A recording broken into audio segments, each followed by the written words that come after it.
Il y a 20 ans, sur France 2, je le regardais tout le temps parce qu'il marquait, par exemple, les secrets de la franc-maçonnerie. Bon, il donnait peut-être pas tout, mais il allait un peu plus loin que les autres dans ses reportages sur France 2. Ouais. Et là, maintenant, il a dit que c'était plus possible de faire ça.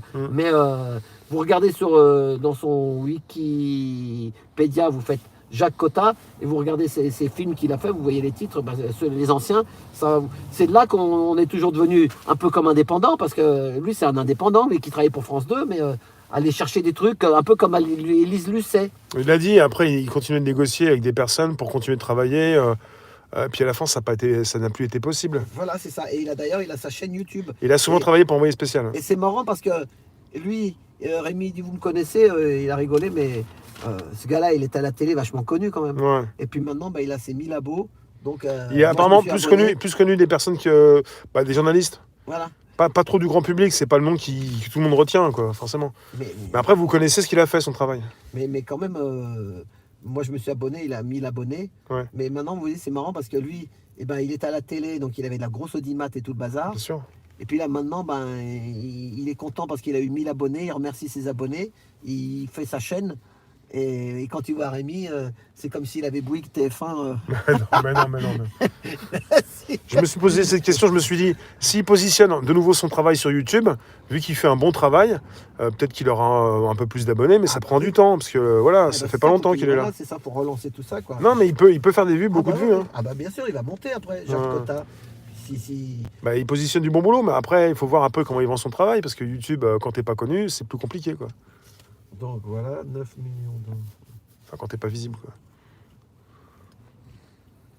Et il y a un mot aussi qui revient souvent, c'est le mouvement énergétique. Il y a une énergie avec tout ce qu'on fait, vous derrière en train de regarder, nous devant avec les trucs, et chacun il y a des énergies positives, voilà. Et ils aiment pas ça, ceux qui tiennent le monde. Les PN. Et voilà, ils aiment pas ça.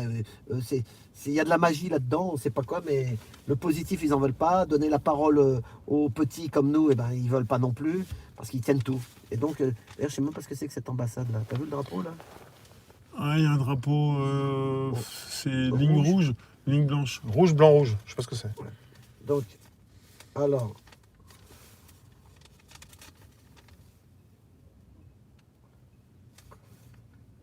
Ah ouais, j'ai bien aimé aussi Rémi quand il a parlé de... On a parlé de... tu sais, le collier...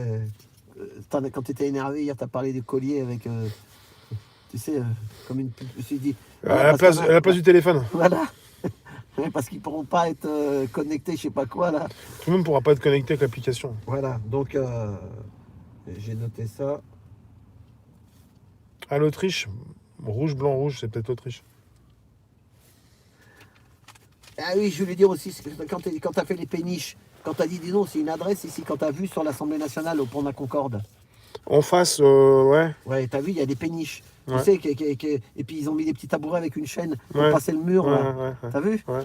Et ben, tu sais qui c'est qui habite là? Ouais, attends, ouais. C'est qui c'est? Qui c'est qui habite là? Vas-y. C'est, vous vous souvenez comment il s'appelle l'artiste? Le grand blond, avec une chaussure... Pierre Richard? Ouais. Et ben, il habite dans une de ces péniches là. Il habite vraiment là-dedans? Ah ouais. Enfin, avant, maintenant, je sais pas s'il a peut-être... Il était à la place de la Concorde. Voilà, et sous le pont de la Concorde, là... Ce qui est fou, c'est que Pierre Richard, très connu, il habitait à la place de la Concorde. Non, mais il habite là, bah oui, ça coûte cher une péniche là. Finalement, il est très très proche de la rue et des gens, quoi. Tu peux le croiser si tu marches dans la rue, quoi. À l'époque, c'est délirant. Peut-être il a déménagé, mais moi... Ah, mais il habitait là, quoi. Voilà. Il est vraiment très accessible. Plus ou moins, parce qu'en péniche, c'était chez Un jour, j'ai pris une nana en haut sur la Concorde, et puis je lui dis, ami, j'ai été voir un ami. Je lui dis, mais il n'y a pas de maison ici. Elle me dit, si, il habite sur une péniche. Je dis, ah ouais? Et je lui dis, il a vu sur il me dit, oui, il voit la Tour Eiffel, il voit tout ça, quoi. Comme tu as dit, c'est une adresse. Tu as dit, Alain, c'est une adresse. Ouais, je t'ai dit Alain. Alain. Je lui dis, mais il fait quoi, architecte, le gars? Il me dit, non, c'est un comédien. Mais il y a longtemps, il y a peut-être 15-20 ans, il est peut-être parti, j'en sais rien. Et elle m'a dit, c'est Pierre Richard. Donc, ah bah dis donc. Voilà, donc... Parfois, les personnes taxi, sont proches. Hein. Moi, je sais même où il habite. Peut-être qu'il a déménagé, mais par exemple, Julien Clerc, il a un soldat d'hôtel particulier, pas loin de l'Arc de Triomphe, et les clients, ils passent, ils te disent, tiens, il habite là. Ah oui. Un hôtel particulier. Voilà, c'est des trucs, il y avait plein de taxis, ils en savent d'autres. Hein. Moi, j'ai pris Yves Montand dans mon taxi à l'époque, j'avais pris... voilà, donc...